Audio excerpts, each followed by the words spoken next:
So moving on to, let's say, different approaches which we are looking at.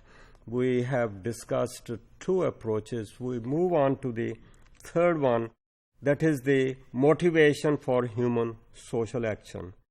So means that are human beings motivated by personal interests or by social values? Personal interests are the individual, within the individual.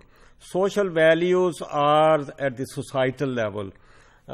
Values are the standards of desirability which are determined by the society. Of course, the individuals are part of it, but then overall the society determines what is desirable and what is undesirable. That's the standards of desirability. I might have different interests, but these interests might clash with the social values or the values of the society. So for functionalists, people's motives and behavior is function of the social values. So their emphasis is to uphold the social values. The individual interests may have to be sacrificed for the values of the society. So these social values are internalized. These become part and parcel of the personality. Through the socialization process, these social values are, let's say, internalized, become part and parcel of the society. So their emphasis on the social values is instilled in the human personality.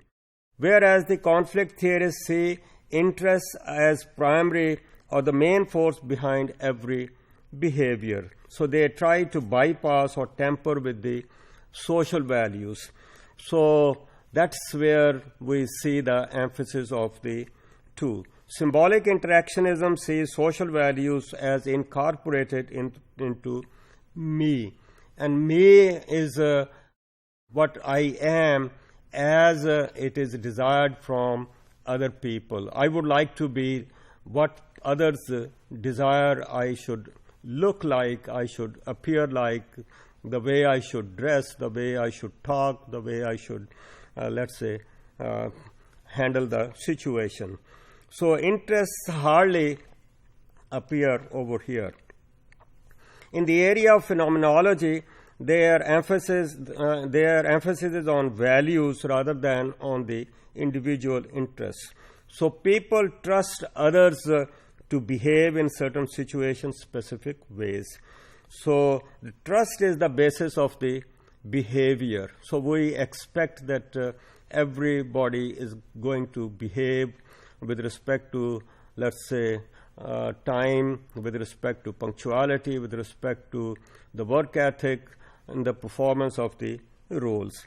So rational choice theorists look at the importance of social values and tastes, which define people's preferences. So they look for, let's say, individual status, which is again determined by the society. So fourth one was scientific approach. Now, with respect to scientific approach, people usually refer to natural sciences. So their perspective differ in their methods of argument and research. So advocacy is deductive or inductive reasoning. So advocacy of natural science approach is deductive approach. That is, they spell out the concept, they look at the variables, and then they formulate the hypothesis, and from hypotheses they try to test them and the formulation of the theories.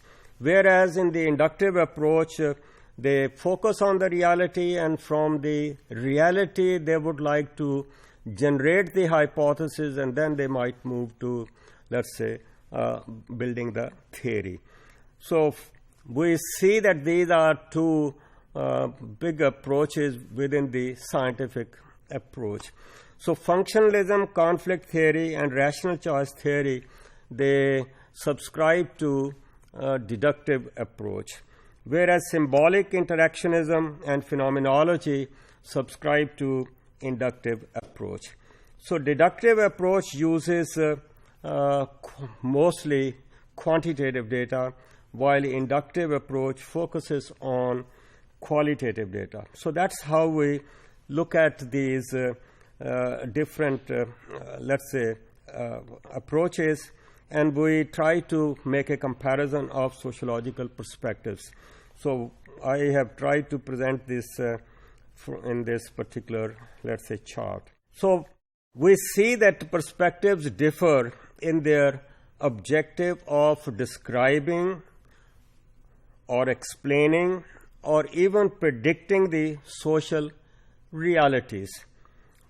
The goal could be simply description, goal could be explanation, goal could also be predicting about the realities from what has been analyzed. So each has contributed to human understanding of society. Now, number of questions might emerge. Is this understanding and explanation an end in itself? That is the meeting the curiosity. Curiosity with respect to the functioning or working of the, let's say, society. Do we end over here, or does it require something more?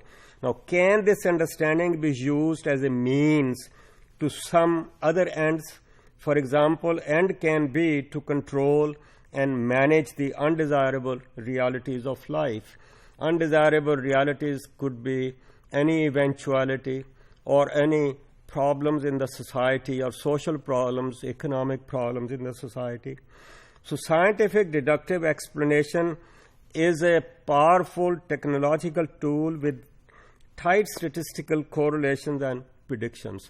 So that is where we, let's say, try to borrow something from natural sciences, where they might move on to explaining something, and from that explanation they move to something possible, let's say, happenings, and those happenings could be desirable happenings or undesirable happenings. And if we can make that kind of judgment, then we might take some decisions with respect to how to manage those situations. So yes, description is something desirable. It's good. It's a means to understanding, but then it can also be a means to making the explanation of the reality. So description is fine, but from that description we might look at the explanation, how one thing moves with the other. Some kind of, I would say, some kind of relationship.